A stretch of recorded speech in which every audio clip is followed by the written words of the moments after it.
sasa roho ikasafiri mpaka kijijini pale mahali madhabahu yaliinuliwa na zile nguvu na maagano ikavunjika. Bwana asifiwe.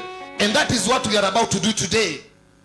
Manake 99% ya sisi wote, in fact all of us, tuko na mahali tumetoka.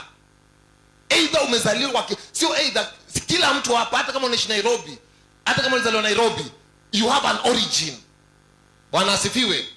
And your origin can tie you down ikiwa hautapata ufunuo ya kujitoa mahali pale. Are we together? So kuna watu wengi ambao bado wamefungwa na kijiji lakini hawajui. Manake wachawi wa kijijini, hata kama hawana elimu, hata kama hawajasoma, wanajua siri ya kufanya ibada za kimapepo. Bwana asifiwe. Mchawi huwa harogi tu, lazima afanye ibada. Bwana asifiwe. Na ndio utaenda kwa saloon. I tell my wife every day, hii tabia ya kwenda kwa saloon, wewe unatolewa nywele, unaiwacha pale. Wewe ni mama. Kuna wengine si kila salonist anapokuza kichwa chako unatoa pesa kwa wale tena nimejaa, anafurahia. Kuna wengine they take even the hair. Bwana asifiwe. Waseme anajifanyanga, acha tutaona. Na achukue apeleke kwa nyungu yake kijijini. Mchawi hajasoma lakini anajua the essence of kufanya ibada. Are we together? And kumbuka, the devil one time alikuwa mtumishi wa Mungu. So he knows how to replicate the things of the Lord to work negatively on the people that wanafuata Mungu. So majority of us, we are victims, ama tumefungwa na maroho ya kijiji. There is no village utaingia na ukose nyungu. Kwa wale ambao walipata neema na wakaenda kwa nyumba ya mganga, hakuna nyumba ya mganga ambayo haina vitu vitatu. Haina pembe. Sijui kama yetu iko hapa leo, ama iko nyumbani. Ikuje madhabahuni. Ambayo haina pembe, halo, haina nyungu na haina njele. Unajua njele? Njele ni ile guard. Zitso. Njele. Three things very essential ambazo lazima zikuwepo kwa nyumba ya mganga. Bwana asifiwe. Na wakati Mungu anaambia Jeremiah in the book of Jeremiah 19:10 akavunje nyungu, it was a symbolic act, a prophetic act, and the enemy pia, he knows how to use that against Christians. Na ndio kienda ukambani ando amsie mwati ndata. Mkienda ukambani kuna mili inaitwaje? Kiwat. Good. Nipe high five. Wapi? Au kombali pokele hapo. Kiditu ameijua, ameigonga hapo ndipo. Kiditu inasema ikiwa mtu amekula mali yako na amekataa kulipa, ama anasema sio yeye, unaenda unaambia watu wake, watu kwao, mtoto wenu alikula vitu zangu, amekataa kulipa, na mpea miezi ngapi? 2. Asipolipa ndarudi. Ile muda ikiisha, yule jamaa huwa anaenda kwa mganga na mchawi, wanafanya ibada nini? Nyungu ibada. Anakuja nao kwa mchanga kwenu, kwamba ikiwa haukukula na ulikula umekataa kulipa, anapasua nyungu na anasema kila kipande iliyotawanyika ndivyo ukoo huu utawanyike. Na ndiko kwa Wakamba utapatanga mama huwa anafanya bidii azae katoto kamoja nje. Akamba mweo muko huwa anafanya bidii azae mtoto mmoja nje, ndio in case kiviso ikikuja, kiviso ikikuja kale kamoja kaponee. Sema sio mimi. Maboma na vijiji, uende kawa haukuzaliwa, lakini babu ama mababu alikubeba kwa viuno. All of us are a product of a village. Bwana asifiwe. Nasema pastor, mimi nimeokoka, mimi nafanya ukombozi, it's okay. But kuna mtu alikuzaa, yeye hakujua ukombozi ni nini. Alipofanya ile ibada ulikuwa mahali pale. Paulo anamwambia Timotheo, na imani iliyokuwa na nyanya yako nani? Lois, Na imani hiyo hiyo ile kwa mama yako nani? Eunice. Nawe pia uko nayo. So if faith can be transferred, also satanic things can be transferred in a generation. Lakini leo atukuzwe Bwana wa majeshi aliye hai. Anga ya maisha yako, walioachilia upofu na nyungu, walioachilia maroho katika anga za kijiji, leo wako mashakani. Kama unaamini, mpe Bwana Yesu makofi mazuri. How many are ready for me? Are you ready for me? I want to talk about come out of that village. Come out of that village. Sasa leo village haiko, lakini ndio this is the village. Hello hapa. Come out of what? Nani hajaweka hapa mambo yake? Kuna mtu hajaweka? Come out of what? It may sound funny, but as we close, you'll know how funny it is. Mark 8 verse 22. I want a very good msomaji mzuri.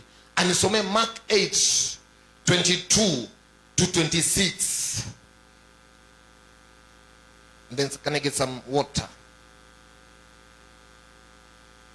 Warm water.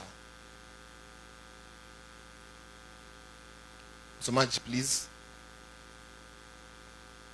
Marko 8 kuanzia 22 hadi 28. 26. Marko 2 kuanzia 20. Marko 8 kuanzia 22 hadi 26. Read. 22. Wakafika Bethsaida. Wakamletea kipofu, wakamsihi amguze. 23. Akamshika mkono yule kipofu, akamchukua nje ya kijiji, akamtemea mate ya macho, akamwekea mikono yake, akamuuliza, waona kitu? 24. Akatazama juu, akasema, naona watu kama miti inakwenda. 25. Ndipo akaweka tena mikono yake juu ya macho yake, naye akatazama sana, akawa mzima, akaona vyote waziwazi. 26. Akampeleka nyumbani kwake, akisema, hata kijijini usiingie. Namaliza. Also read with me Luke 19.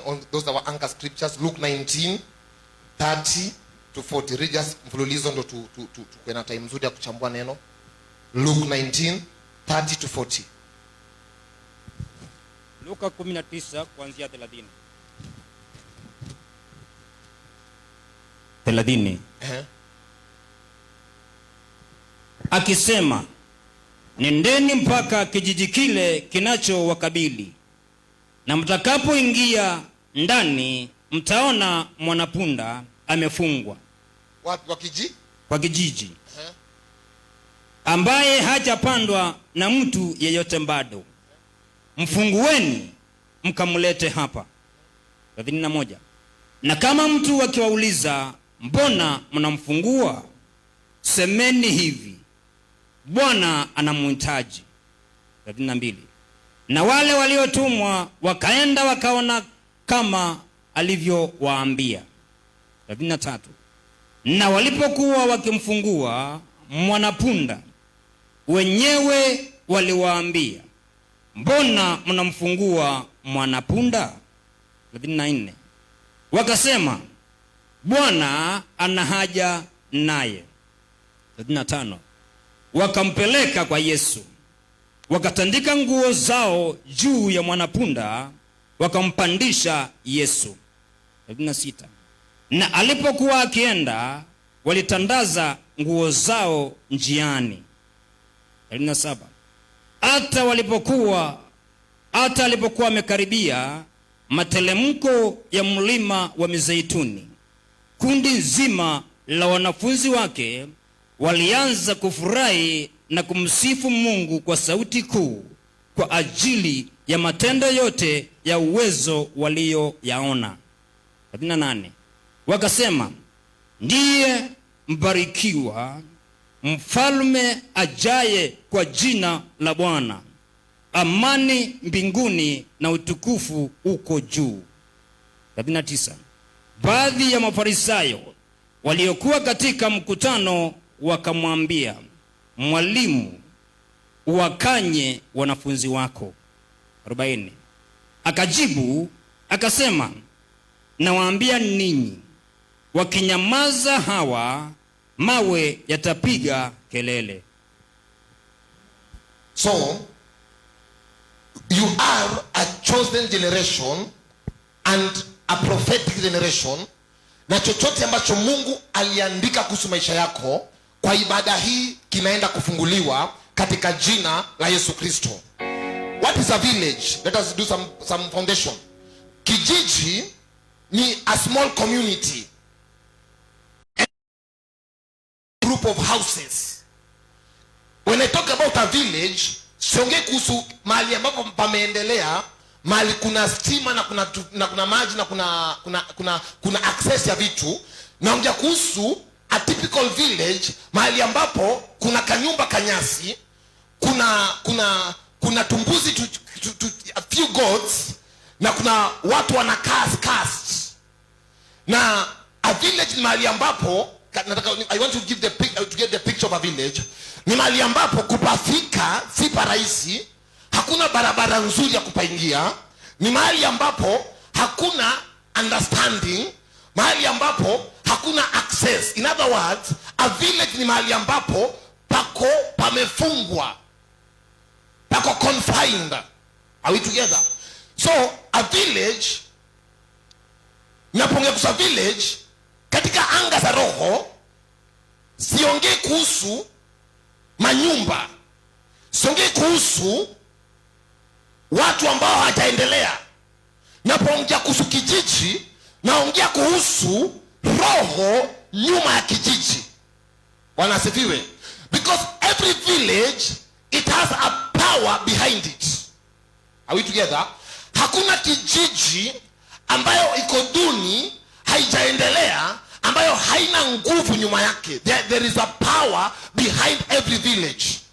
So most of us, ama wengi wetu, tumezaliwa kwa vijiji, tumetoka kwa vijiji.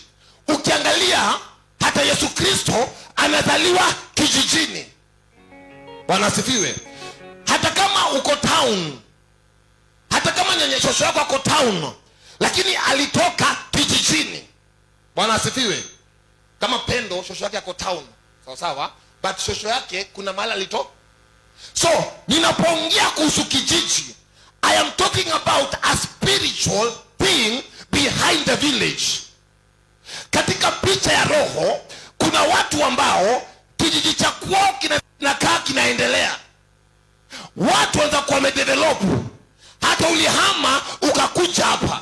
Lakini kwa Waluya tunasemanga omuhana waena wesumo nyarukuyu.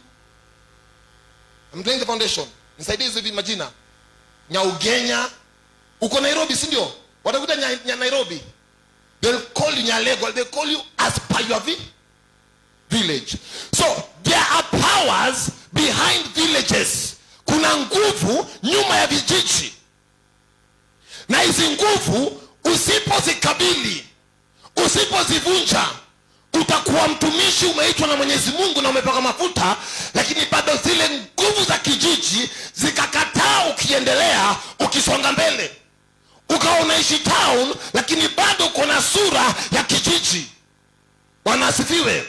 Na ninapoongea na watu mahali hapa, naongea na watu ambao katika anga za roho, hata kama upo Nairobi, hata kama unafanya kazi ya maana, bado kuna nguvu za kijiji zinakuandama.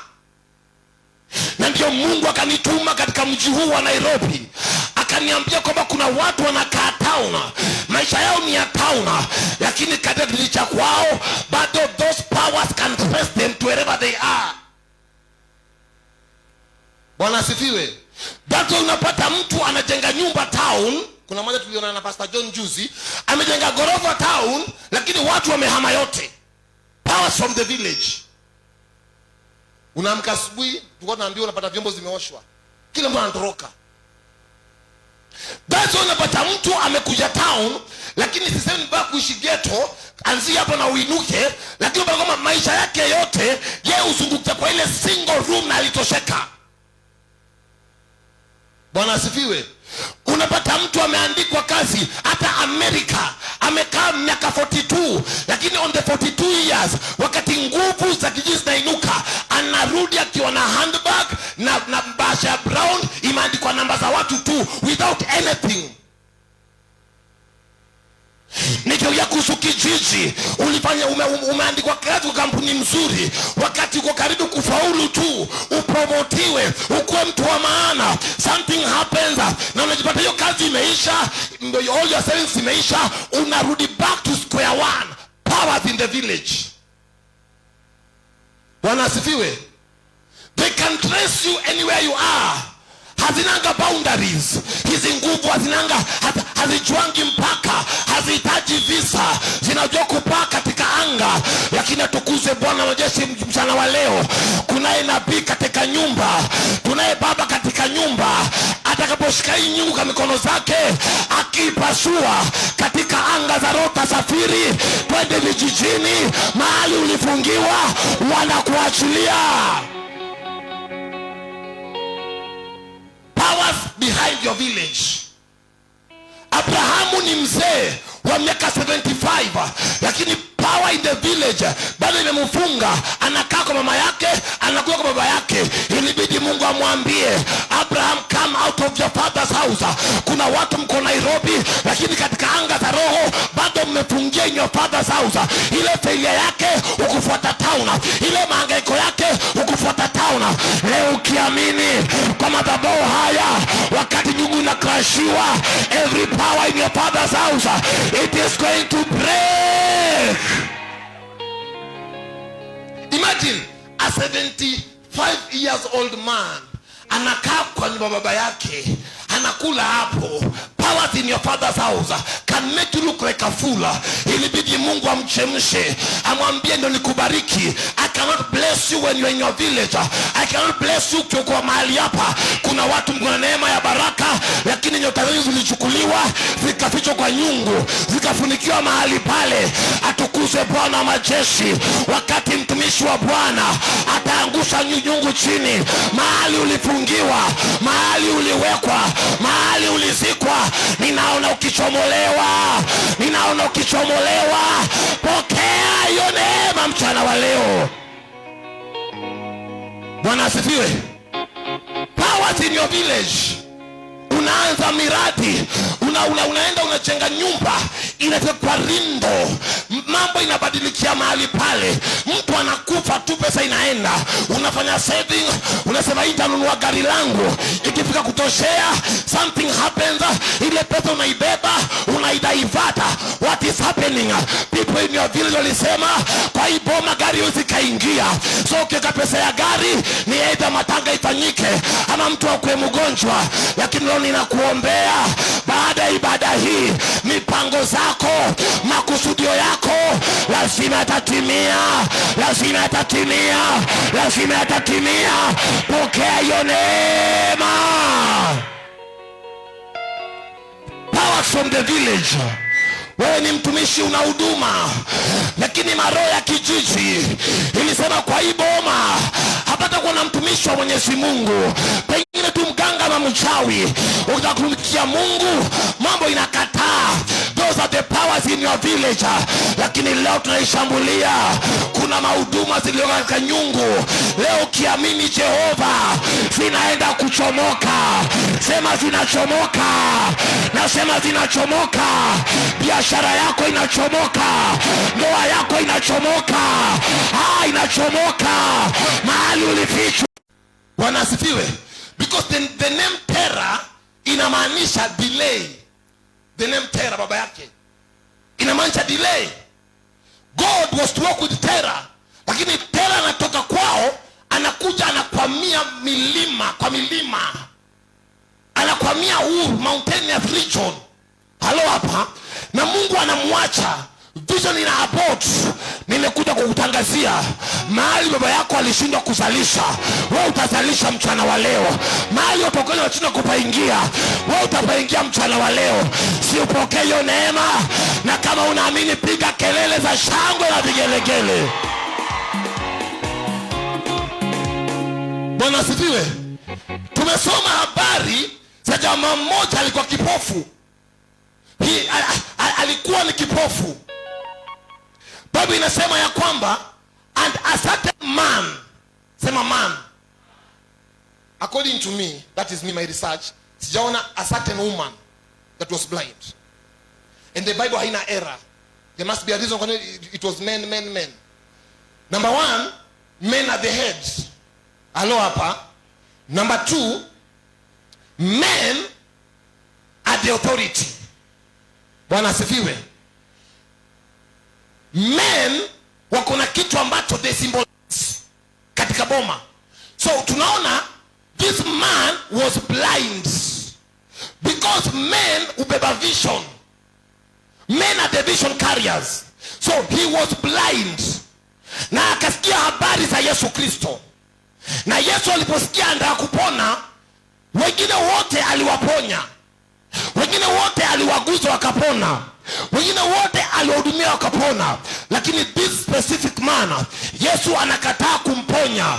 Anamwambia kwanza utakubali tutoke kijijini.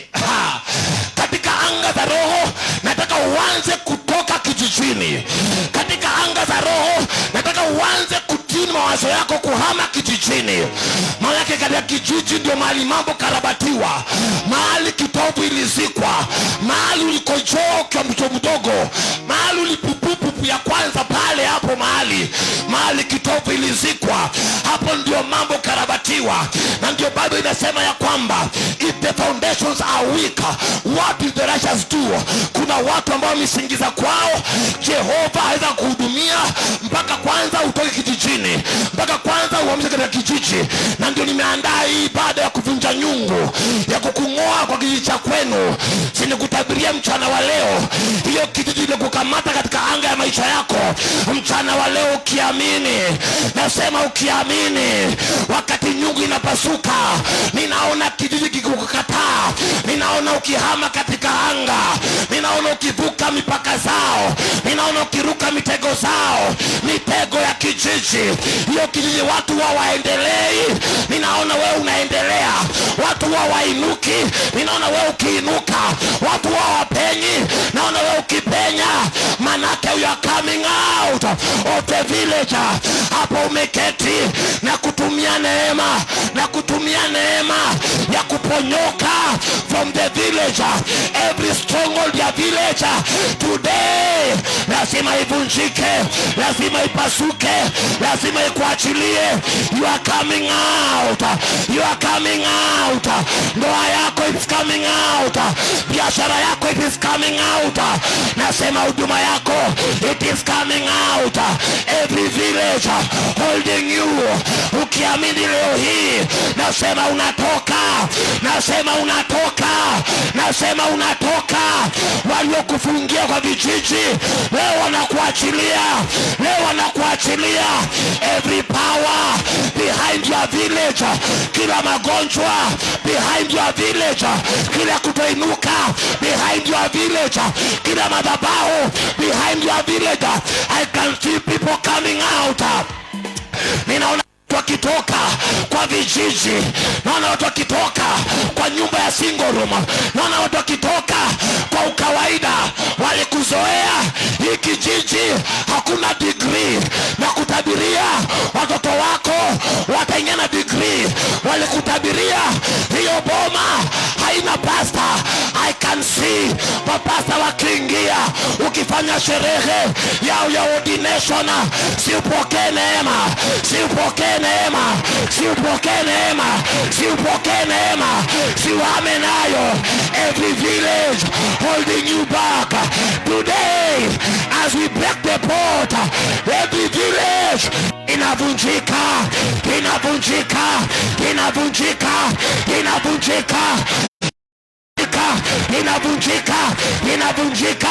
Kijiji cha ukoo today inavunjika. The village ya kijamii today inavunjika. Ya huduma yako inavunjika, ya ukoo wako inavunjika. Hayo magonjwa ya kijijini inavunjika. Iliua mama, haitakuua. Iliua baba, haitakuua. Iliua watu wa ukoo wako, wewe haitakupata. Sema haitanipata. Villages ambazo magari hazi kuingia after the port has been broken. Ninaona watu wakiandika application, magari zikikuja kwa hiyo boma. Villages ambazo manyumba zijajengwa, wakati inapasuka ninaona mchanga zikiingia. Villages wakati inapasuka ninaona watu wakitembea, wakiingia katika majeshi. Any village holding you back, you are coming out, you are coming out, you are coming out, you are coming out. Nasema unatoka, nasema unatolewa, nasema unatolewa. Every village. Sema powers in my village today RIP.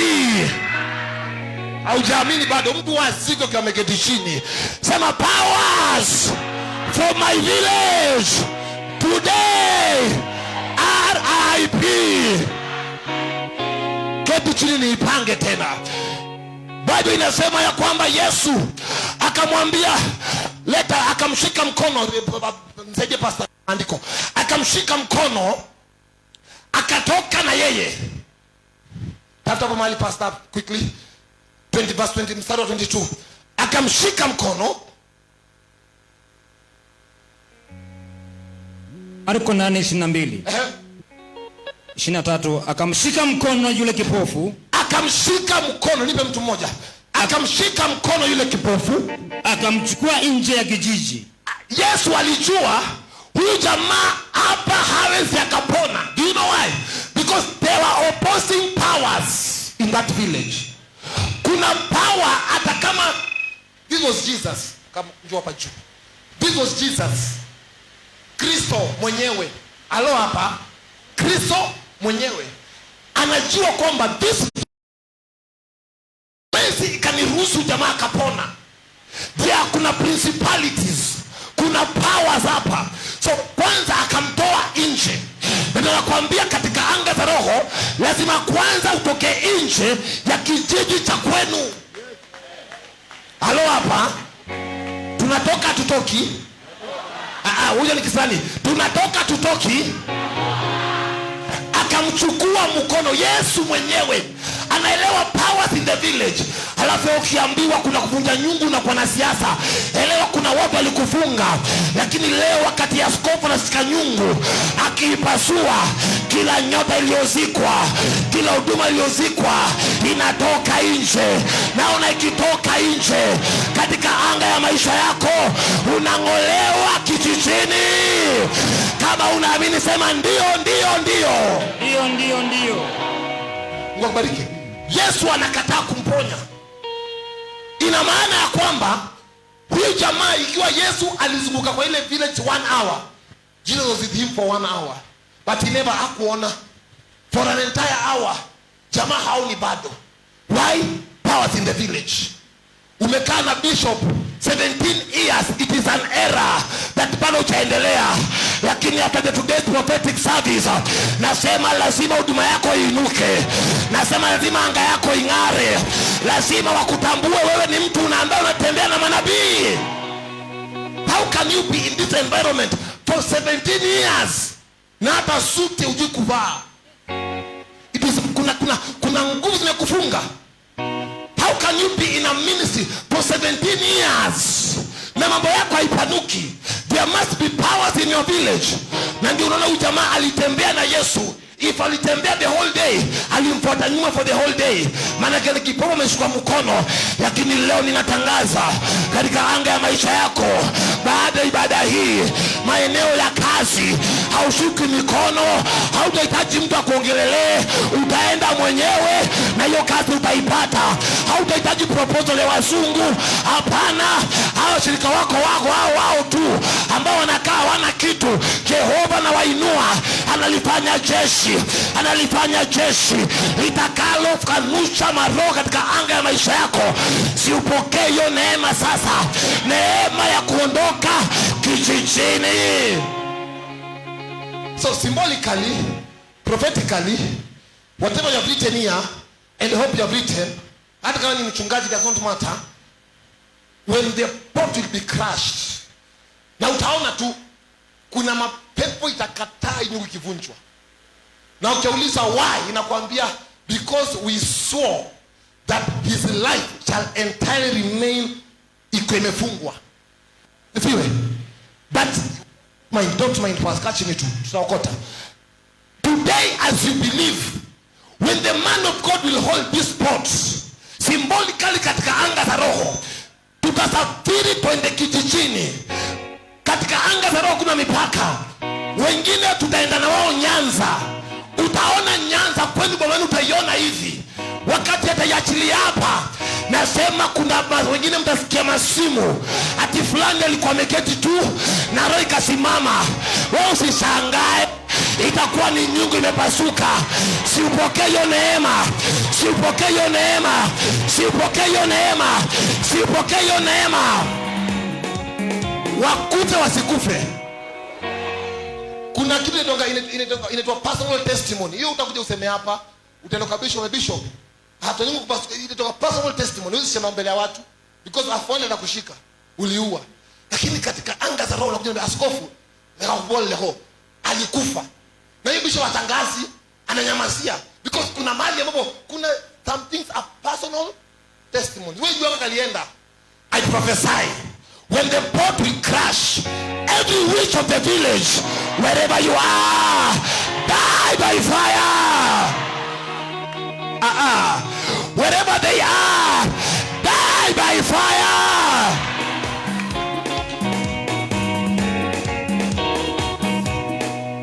And that's one twist. Continue reading. 22.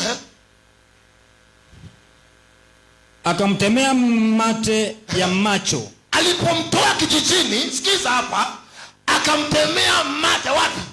Wa macho. Sasa wewe, bishop anakuambia leta maji uombewe, una siasa mingi. Maji na mate gani mbaya? Kubalani kwa watoto. Maji na mate gani mbaya? Bishop akutemea mate tu, tutampiga hata kofi mbele mzee tuheshimiane.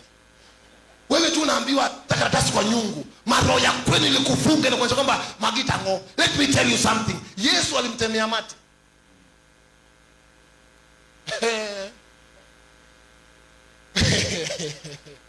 Laugh at the devil kidogo. Unaona usicheka shetani. Bali inasema akamtemea nini? Mate. Wewe tu unapewa tu maji ukiwa kwa village, unao kwa boma, unaanza story mingi. Maji ingekuwa mate. God operates in different dimensions. Udanielewa? I'm not against any religion. I'm just trying to be realistic here. Achana watu wanakuambia kwamba mafuta. My friend, hiyo mafuta ndio sisi tunahubiri. Wengine wetu tuliuliwa kitambo. But because of the oil and some prophetic services, we own churches far away from our village. Na tukikohoa, chief kawa mtaa. Nasema pastor ameniita. Anakuja na kete na pack boda yake pale. Namwambia chief, sikiza, kwa hii kijiji sitaki A B C D. Anakuambia mtumishi, nimesikia. Why? Tulikataa anga ya kijiji. The devil is a liar kweli. Sometimes I look at myself. Nikiangalia kaburi ya mteni, wana niangalia, naomba sana imaza kulimwa, nataka elimu iishe ipotee. Nikaambiwa mteni aliuliwa. I came back to Nairobi after some times in your class 7. I started consulting them pole. Naambia sasa, I don't know if they had known, because I want to change my names. The good thing, sikuwa na birth certificate, sikuwa nimefanya any registration. Mungu ni mzuri, sikuwa nimefanya hizo vitu. I went and changed my name to Livingstone Ochami Okoko. Wengine wenu hamna hiyo chance ya kuchange jina, lakini leo nataka uiandike kwa karatasi hiyo jina ile ya kijiji. Wacha Gloria, ile Ogwang, Ni one day jamani kwangu. Hiyo one day uiandike na useme madhabahu ya one day kuanzia leo. Can you use an example? With all respect, I love you, you're my mother. Nakupenda sana. I love her, she's my mother. I have never gone to their village some years back. I don't know kama nyumba mamako iliisha. But when I went there, ilikuwa ameingia na haijaisha. Imeisha siku hizi? Ilisha But aliingia kabla hajai. Oh, with my mother. So utanipiga mawe. When Gloria alijenga, me looked at you and nikasema God have mercy. Alitutuma nyumbani, mimi ndio nilikuwa naika zile viona fundi, tunapima. You slept in a house ambayo iko imeisha. I saw mimi mwenyewe nika picture that this is a replica of kuingia nyumba na haijaisha. Lakini leo tukiamini katika anga za roho, whatever made our parents to fail in the village, as the pot is being crushed, you are coming out. Utapokea money ya kimiujiza and store the projects ambazo zimestall, utazimaliza. I speak to you under the anointing of my Father, may you come out of your village. Nasema uchomoke, nasema uchomoke, na ukichomoka waliokufungia waangamie. Waangamie wasiangamie, wasike wasisikwe. As you come out today, whoever aliandika uko wa kwenu watu wapitangi gongo fulani, they are in trouble. Akamtemea mate, akamfanya nini? Akamgusa.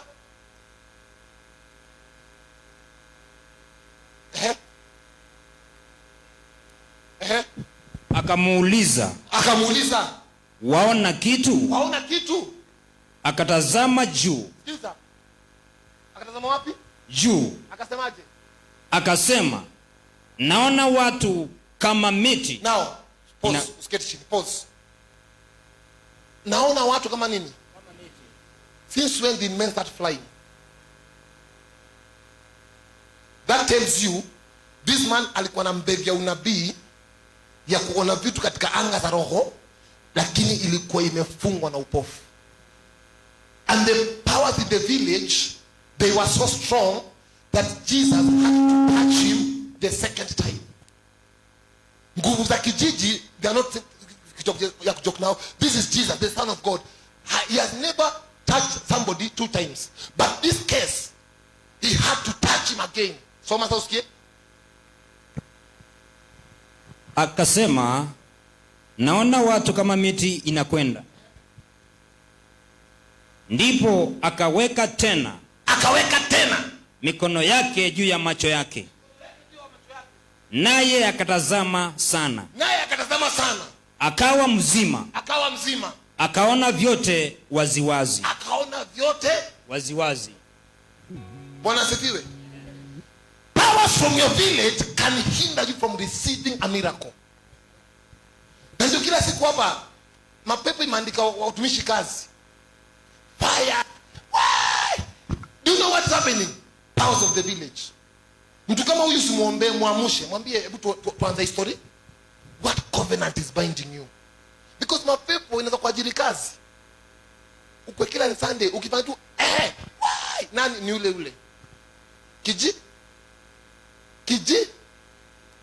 Hamjaona watumishi, hamjaona unafanya tu katika ashaanza kupiga nduru.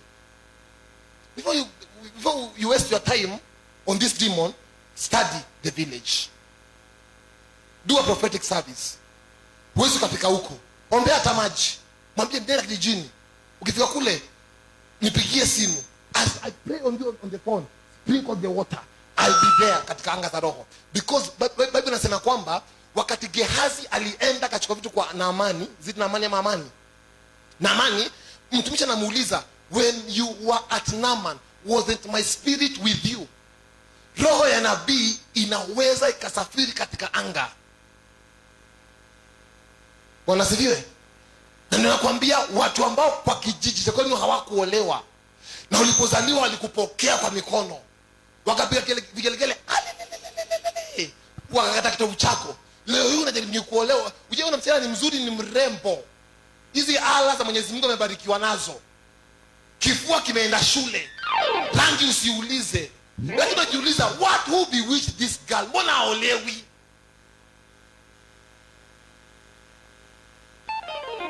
Nyie mjaona tu kama wabini mwaona? Yaani msichana ameumbwa, ni kama Mungu alikuwa ameshakula lunch, akana tu pia kimuunda bila haraka. Lakini hakuna mwanaume serious anamwambia I love you, I want to marry you. All that comes are jokers. Powers from your village. Today when the boat is being crashed, 2021 maharusi asiyesabiki. Pokea hiyo neema sasa. Pokea hiyo neema. Bwana sifiwe.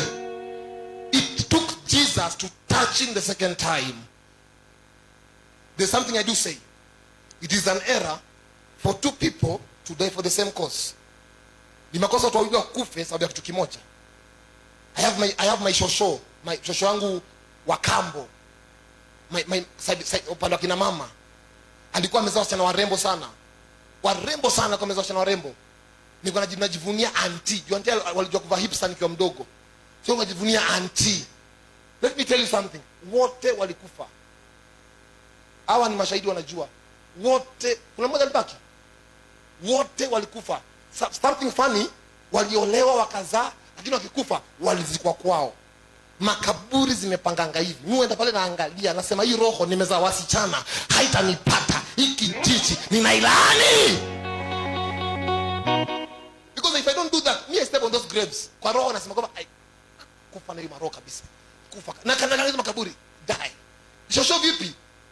Na mimi nakanyaga because I know I'm giving birth to children and they cannot die on the same cause. How I pray for you today, anybody that failed in your village, as you come out today, wewe hautafeli.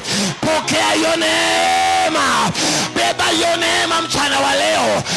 Nasema ibebe. Nasema ibebe. Nasema ibebe. Katika mtumishi ana kwa Luke. Nenda kwa Luke. Go to Luke 19.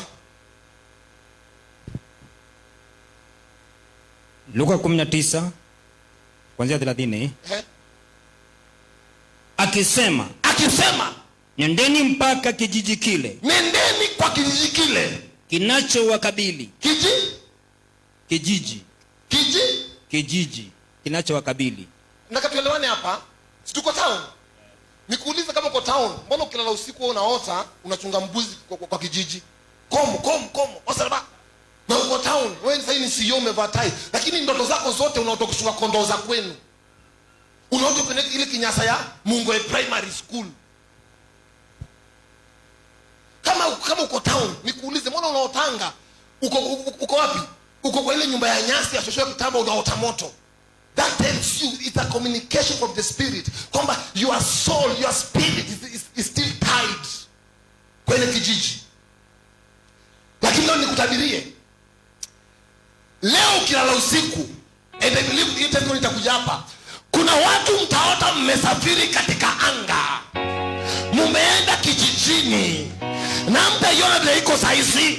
Mtaiona miaka 20 kabla hujazaliwa. Utaiona 20 years kabla hujazaliwa.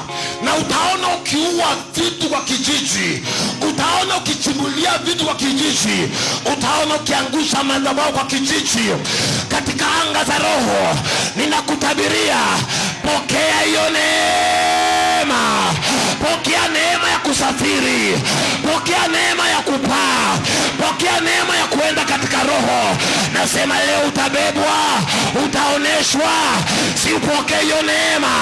I don't know naongea na yeye, lakini kuna mtu ambaye utaoteshwa. Utaona ukijijini. Nasema utaenda usiku wa leo, utaua nyoka zao, utaua machura zao, utaua zote katika jina la Yesu Kristo. Nasema utawaangamiza. Ninaona ukiwaangamiza usiku wa leo, utapata uwezo ya kuingia katika anga. Listen, mchawi mchawi wa kijiji yako kwa village Katunge Lumwezi Katunge katika village, yeye hajui kuja town na gari, but through the pot of witchcraft he can call you on the Isongo. He does not, unasikia kio si kio ya kujiona, call you here and you appear and they say huyu, God forbid, huyu Nyangweso, hakuna Nyangweso hapa huyu Nyangweso asifaulu, I strike him with this disease, afutwe kazi. Juzi amekuja wa kijiji, mama yake ako na shopping. Then you know witches are very full. Witches are very full. Bible inasema in the book of Ezekiel, ole wake mwanamke mchawi, wafungae leso kwa kila kimo, wawindao roho za watu kama ndege. Is it 13:18? Wawindao roho za watu kama ndege, ole wao. Leo nawaambia ole wao. Yaani wanawinda roho za watu kwa konzi la shairi. Mtu anakuweka babia mkate tu. Because ulikuja kwenu ukiwa umevaa smart.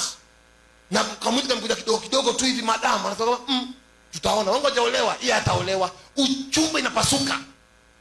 They summon you in their pots. Today they'll go back kwa nyungu zao. Waite. Bible inasema wakati Sauli roho Mungu alimuondokea, alienda kwa mwaguzi. Akamwambia niamshie roho ya Sauli. Kuna roho ndaka uniamshia, kumwambia ni nani? Samueli. Kwa sababu niamshie roho ya Samueli. Bible inasema wakati roho ya Samueli ilianza kukuja, yule mchawi alipigwa na radi. Hujanielewa bado? Akasikia dhima. Akauliza, pangusa. Akauza kwani kuna ngaji hapa? Imagine this is a spirit of a dead man. How much more you who is alive and you have a prophet behind you. Wakikuita kwa nyungu zao leo hii, watapigwa na umeme, watapigwa na radi, watapigwa na umeme. Pokea. Naongea kwa jina lako halitaitwa kwa nyungu ya wachawi. Hiyo jina naongea nayo, wakiita itakuwa moto kwao. Let me tell you a secret. Juzi kuna maombi ninafanya 77 days on and off fasting. It's a series. We are with Apostle James, my friend in the spirit. Mama mmoja pale kanisani anauza mogoka kando ya kanisa. Tukaanza maombi. Juzi mshirika wangu mmoja pia anauza hapo kando. So ile mama akatoka kwa duka yake akaenda nyuma, akatafuta simu, halo, nikakutabie, acha nikwambie, kuna kijana kamekuja hapa. Tangu kanisa ifungwe. Ndio nikajua kumbe kanisa langu limefungwa na maroho isifunikwe. Tangu kanisa ifunikwe, kanaomba sana. Na kutumia kitu, fanya kitu. Hiyo wiki nilipigwa na kitu hapa kwa mguu. I called mom, nikamwambia my leg ina uchungu sana. Akaniambia hiyo ni attack because katika maombi. So nilipoianoint nikaombea, ikatoka, ikarudi hapa chini. Nikapigia Apostle James, nikamwambia this has happened. Akaniambia wanaachilia roho ya instability. So hii kifanyika, sijaambiwa mambo ya ile simu. Sawa? As we talk right now, yule mwanamke ile biashara imefilisika. Because anaifanya kwa msingi wa ushirikina. And God akaniambia kwamba hii kibwezi mogoka haitafaulu. Siku moja nikapita hapo, akaanza kuongea, watu mogoka yangu wanaitajataja, nikajua ni roho inaongea.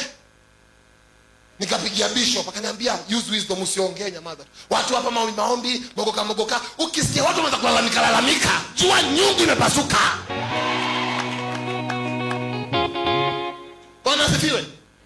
Ibosu kukoja usipasuke saa hii wewe. Etela nini bau? Nyungu ikipasuka my friend, utaanza kusikia hata mama yako anakupigia simu. Kama wacha nikwambie, hii ukicheza nayo, hii ni dithima, hii ni stima. Hata kama ni auntie nenda lifunga, kuna simu utapokea, badala ya kulia fanya thanksgiving. Sema I bless you my God, I thank you because it has happened for you. Ni wangapi wanabeba hiyo neema? Unaibeba au uibebi? Si uinyakue katika anga. Simama juu, ruka mara moja, sema nimeinyakua. Keti, niendelee kuipanga. Keti chini. Any auntie that bewitched you and said, kwa hii boma, imagine uliitwa auntie ambaye kwa Wakamba, hata ngono ametuma kwa Wakamba. Kwa Wakamba, kama mama hazai zinitasa, ama kwa mfano anazaa wasichana peke yake, yeye huwa anaolewa bibi mwingine. Mama anatafuta msichana, anampea contract na mzee wa Nimwisi. Mnaelewa hiyo kisina? Hiyo kwa bibi. Mama hazai ni good. Pokea hii hapo mwalimu Keti. Ni weto. Mwanamke anaoa mwanamke mwingine kama ile Abraham na Ajiri. That was an altar. Na ndio mpaka leo tunasumbuliwa because of that altar. So kwa Wakamba kuna hiyo kitu. Mwanamke anaoa mwanamke mwingine. So wewe umezaliwa kwa hii boma, aliyekuzaa alipokuzaa aliondoka kae. Sawa? So wewe unajua huyu ni mama. Kuna pasta moja kama huyo Kamtonga. Yeye lakini you know that this is my mother. Lakini kumbe wewe ni mtoto wa mwanamke alinunuliwa kuzae na aende. Bwana asifiwe. So wewe unashanga mbona siingii katika anga vizuri? Mbona sipenyi?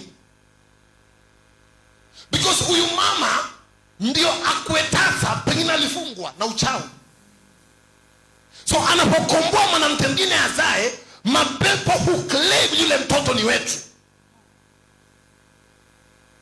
Ni kama mwanamke ambaye azai aende alale na mganga ndio apate mimba.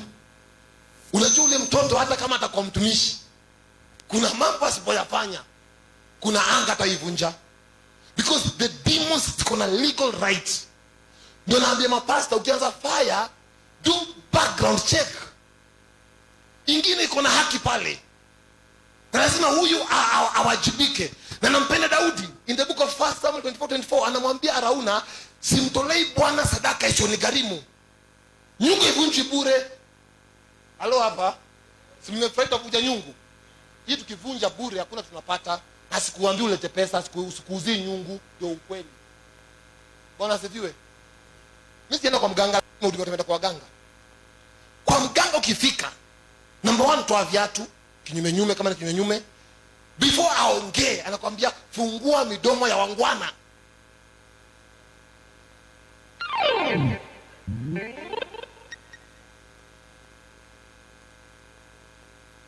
Evangelist Mtioka nisomee Matthew 15:1 and 2.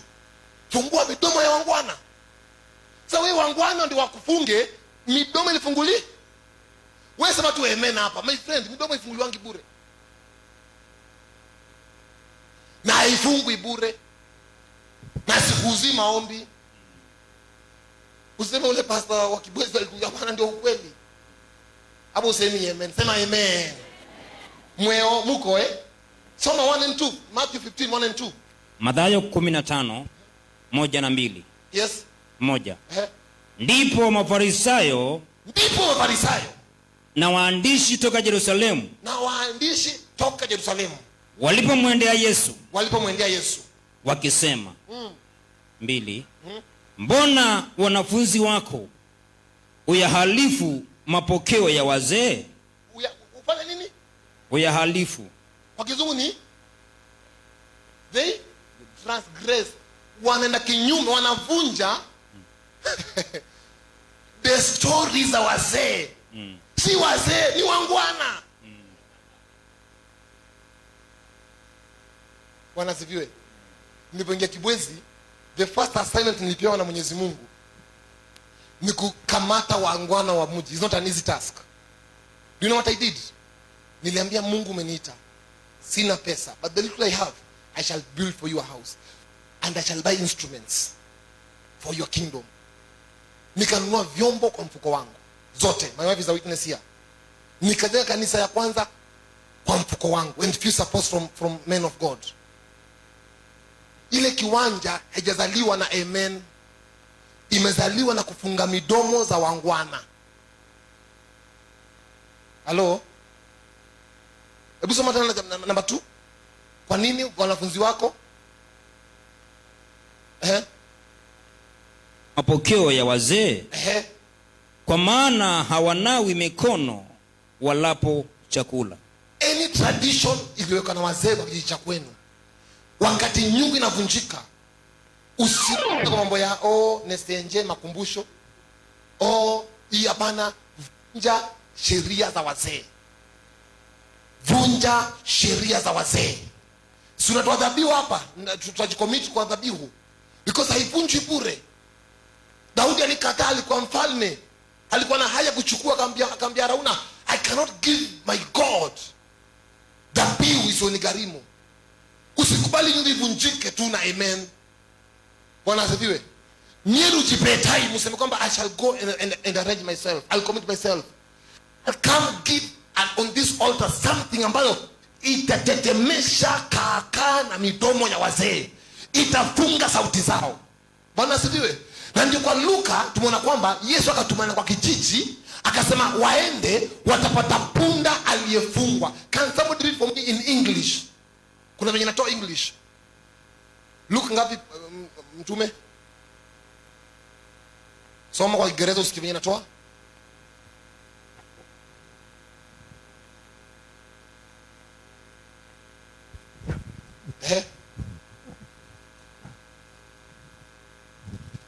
The Bible says, Luke 19, from verse 30. Is it that? verse 30. Is it msanongapi pastor? 30 answer. Verse 30. The Bible says, go to the village Go to the village ahead of you, and as you enter it, as you enter the village, you will find a colt you will find a donkey tied there, which no one has ever ridden. Number one, that donkey no one has ever ridden. Sikiza hiyo funuo, hakuna aliyeipanda. Ina maana kwamba wameifunga, sio waitumie, wameifunga wanyanyase. Kuna watu nyinyi katika ngaza roho, mko na punda hakuna uwezo wa kutumika, lakini amefungwa ili asitumike. Wapi? Kwa kijiji. Nimekwambia kijiji chetu leo ni nini? Hii ndio kijiji yetu leo. Kuna watu huduma zao inafanya kuna watu 5,000, 1000 ngapi zimefungwa kwa kijiji. Yesu anakuambia untie it and bring it here. I want a version nasema untie, you will find untie him. There's a version inaongea kuhusu you will not eat him, meaning ina address somebody. Am I communicating something? So kuna watu ambao wamefungiwa kwa vijiji, not to be used but to be limited. Can I prophesy?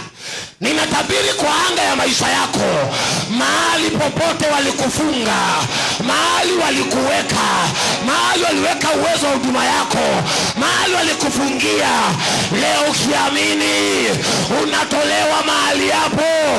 Wakipasua nyungu, hizo kamba zinakatika. Zikatike. Bwana sifiwe. Imagine uko town, unatembeanga na suti, lakini wewe kuna mtu anakuwa na kondoo yake amefungia mahali. Nasema ataenda kwa hiyo zizi, akutafute katika anga za roho, atashindwa kulienda wapi? Atawangwana. Aulize wangwana kwende hata kumeenda aje hapa? Anaambiwa tulistukia tu amepotea. Si upokee neema ya kupotea kwa rada zao mchana wa leo. Ndio unapata contract, ikiwa karibu kumachua unasikia imeabort. Oh bishop, it was almost maturing. But do you know why? Because people are controlling you from somewhere. They saw you shall never succeed. Anybody tying you down, anybody tying your ministry down, anybody tying your career down, anybody tying your finances down, today as we break the board, may you be untied katika jina la Yesu. Nasema ufunguliwe, nasema ufunguliwe, nasema uachiliwe, nasema uachiliwe, nasema uachiliwe. Mahali ulifungiwa leo unatoka. Mahali hiyo ndoa ilifungiwa, leo inatolewa, leo inatolewa, leo inatolewa. Jehova ako na kazi na wewe. Jehova ako na assignment na wewe. Walikataa utumike, lakini Yehova ametuma nabii kwa nyumba hii aende kijijini akufungulie. Nasema ukifunguliwa unachomoka. Pokea hiyo neema, pokea hiyo neema. Receive the grace. Ninaona watu wanafunguliwa sasa. Naona watu wanaondolewa kwa vijiji. Ninaona mapula zikifunguliwa. Ninaona kamba zikikatika. Wanafunguliwa, unatolewa, unahamishwa, unahamishwa. Pesa zako zilifungwa, leo zinafunguliwa, leo zinafunguliwa. Waliweka pesa kwa nyungu, leo inafunguliwa. Waliweka ndoa kwa nyungu, leo inafunguliwa, leo inafunguliwa, leo inafunguliwa. Pokea neema, pokea neema. Halo hapa, halo hapa. Imagine huyu punda tumiki asijui alifungwa miezi mingapi pale. I don't know how many years. There is somewhere ulifungiwa. God is in need of you. My Father in heaven is in need of you. Hiyo contract lazima ifaulu because God is in need of that money. Natabiri kwa ambao wanafanya biashara, hiyo biashara lazima ifaulu. Manake Jehova kuna kazi nayo. Sikiza hii. Ukienda kwa duka kununua, ukapeana pesa, akapokea na mkono ya, akikupia change anakutupia kwa counter. Ushaona hiyo kitu? Unampea anapokea. Akikupea na kutupia kwa counter akwambia chukua hizo hapo. Sio ushaona hiyo kitu? That tells you this person, he is striving here using your stuff. Na hata kama duka iko mbali na nyumba yako, utajipata bado umerudi pa. Nataka toothpick, nataka kiberiti, na kuna duka nyingine pale utaiacha. Unashinda kwa mama Mwende na papenda sana. Ni mama Mwende ni roho safi, my friend. Sisi vokale, roho safi. Roho safi. Wewe ulipigwa kaiva. Nasifiwe. Lakini leo wako mashakani. Utampea pesa yako hivi. Akiipokea ikiwa na miungu yake, hiyo duka ataifunga. When your money will touch counter yake na yeye anauzana kwa miungu, nasema hiyo duka itafilisika. Wafilisike wasifilisike. Mimi ni mwinjilisti by calling. Sina time ya kusema ombea adui aishi siku nyingi ili ukibarikiwa. Yeye anasema gani na baraka zako? Hati hili kuna nyimbo zingine za maroho ndio kanisani. They are anointed from the pit of darkness to make adui what thrive. Hati ombea adui yako aishi siku nyingi ili utabarikiwa saa ngapi?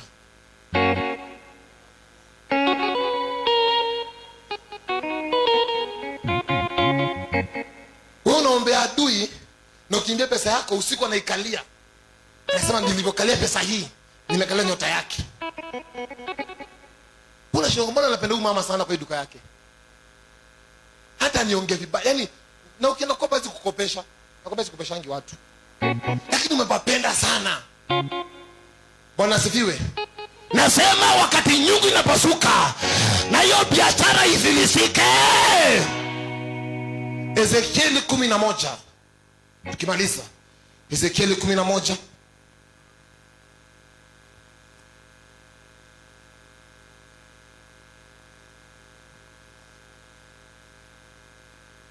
Ezekiel 11. I want an English version, the NIV. 11.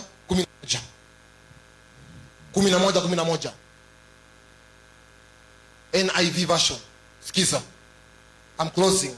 We pray. We break the pot. Soma mom. 11:11. Ezekiel 11:11. This city will not be a port for you. This city will not be a port for you. Nor will you be the meat in it. Let Yaani kuna watu ambao akikuangalia wewe ni nyama yao kwa nyungu yao. Lakini Hezekia anatabiri, anasema mji huu haitakuwa nyungu yenu tena. Sinikutabiria kidogo, boma yenu haitakuwa nyungu ya wachawi na waganga kuchezea. Ndoa yako haitakuwa nyungu ya waganga za kuchezea.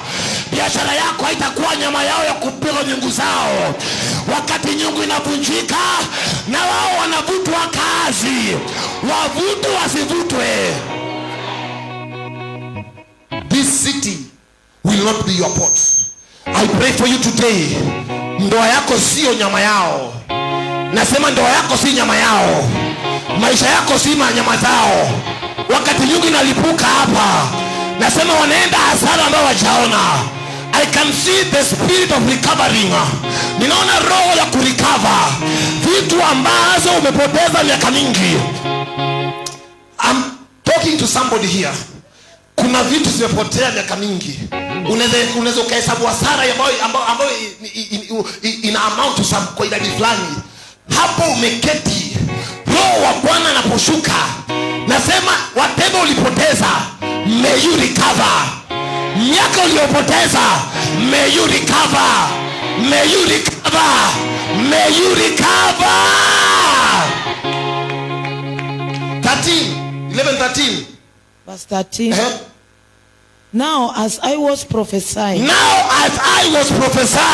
Pelatiah the son of Benaiah died. As the bishop will hold the pot in his hands. Benia mganga wa kwenu, yule aliyesema utainuka, aliyesema utasonga mbele, aliyesema utaolewa na harusi ya maana, aliyesema utaandikwa kazi wakati nyungu inapasuka. La mashariki la nyumba ya Bwana, na nilipotazama nikaona wazee 25 kusanyika. Mungu akamwambia hawa ndio wazee. Kumbe kuna watu tunga uovu kwa mji wako. Mkishikana hivyo, nimeita my wife hapa. Kuna watu wasema hata angeolewa. Watu watunga huo. Si useme watu watunga huo. Atenda huo. Bwana yako akikuhaki pale kwa plot sasa, wehola wataachana tu. Wataachana tu. Anaweza kwa watu waachani tu. Hatuachani tu. Halo hapa. Hamjisikia wataachana tu. Sema hatuachani. Hatuachani. Watunga uovu. Lakini wakati mtumishi alitabiri, Biblia inasema ya kwamba nani? Azania. Pelatiah the son of Benaiah. The son, unaona, the son of inakuwa kama ni kiji ukoo. So Bible inatambua ukoo. Siko naelewa hiyo kitu. The son of Livingstone, the son of Okoko Ochana. Hebu niseme jina yangu, wewe sema jina yako, au sema taja jina ya baba yako ya pili ile angani. Livingstone, the son of Ochami. The son of Ochami. Anza kustadi huyo mtu. Alikuwa na bibi wangapi? Kuna siku umemshika kwa pori akiwa na mwanamke mwingine ukanyamazia ndani. Anza kustadi huyo mtu wa pili. Alijenga ama ulimjengea akiwa mzee? Anza kumstadi huyo mtu wa pili. Alioa. Easter isema ni mbaya. Anyway. Study that man and know there is something that can affect your lineage. But as the pot is crashing, they are crashing. As the pot is crashing, they are crashing. As the pot is crashing, whatever tied you in the village, Mungu anatuma na malaika wakufungue. Hii baada usikuwe na haraka nayo. Maana wakati nyungu itapasuka, Mungu anaanza kutembea. Kuna wengine ambao malaika ataenda wa kijiji na ataanza kufungua nyota. Kuna kifuniko mahali nikuoneshe mfano as I close. Just anything that can, hata kama ni hii inaweza funika. Naona wanachukua nyota zako, pesa nini wanafuniki. Sawa. So wanakuja wanachungulia kidogo, how is it going on? Kubariki, usikuwe mtu mwepesi wa kwenda kwa kijiji cha kwenu ati unajua tumebarikiwa huko town. Wewe tanga kupewa reason. Pengine nyamazanga. Hata huko town nimenunua hii gari nimenunua juzi, nimekuja muione, na hujaiombea haijadediketiwa, wataokota mchanga hiyo gari hivi bali imekanyaga, utaanguka nayo. God forbid.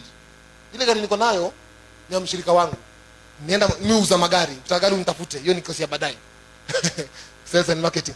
Sasa nikamuuzia gari because niko na kibali kwa nje cha kutoa magari. Ile gari nikaenda kwa mwenye nikaitoa, ikiwa mpya, ilikuwa nzuri kabisa. Nikamwambia brother, because he's new in our church, hajakaa sana, you know, he's watching, maybe he's watching, anifuatilia. Nikamwambia brother, ulikuja church nikimweza kusubiri in the altar, and God has done it for you through maombi, umpata gari. Enda because shule zimefungwa, ni mwalimu alikuwa kijijini. Nikamwambia make sure before uende kijijini arrange kama na offering tuombee gari. Yeye akaenda kwa pastor wa dini ya kwao, sitakwambia ni gani. Bwana asifiwe. Pastor wa dini akafanya mambo ya I don't despise the pastor, but kuna vitu when you acquire them through deliverance, use the same oil. Kuna watu wajui siri and the mysteries ya ukombozi. So akaenda pale, nakwambia hiyo gari alipea mtu matani mpya. Sasa unaona, ilienda ikagonga, ikafanya ajali, ingeua. Mungu alisaidia. Kumuuliza what happened, ati pastor hakuniambia, gari iliisha, hata ina airbags hivyo, iko ni mbovu.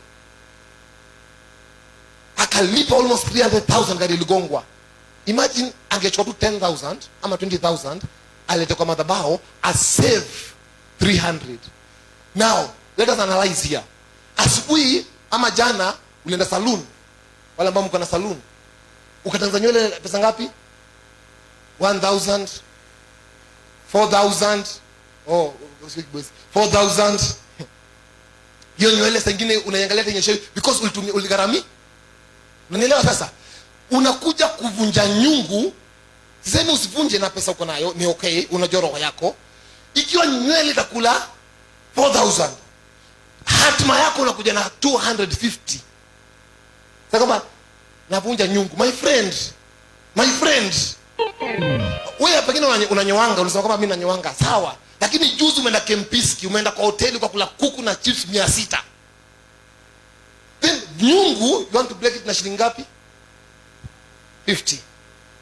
My friend, this is a serious case. And before bishop avunje hii nyungu, ndaachilia wingu hapa.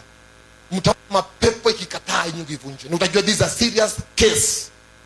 Kuna mapepo itakataa, itasema kwamba don't break the pot. Ukiuliza why? Destiny. They know. Are you ready to break the pot? Pembe ilipatikana ama iko nyumbani? Haijapatikana? Sawa. I'll request Bishop to stand. Somebody remove this offering. Kuna mtu hajaandika kitu. You don't write something. Just bring it. I'm giving you that. Toa.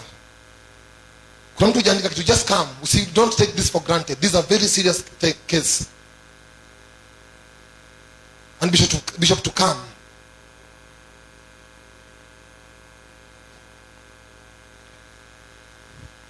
Lakoza barida shadaba. I'm waiting for you that is writing.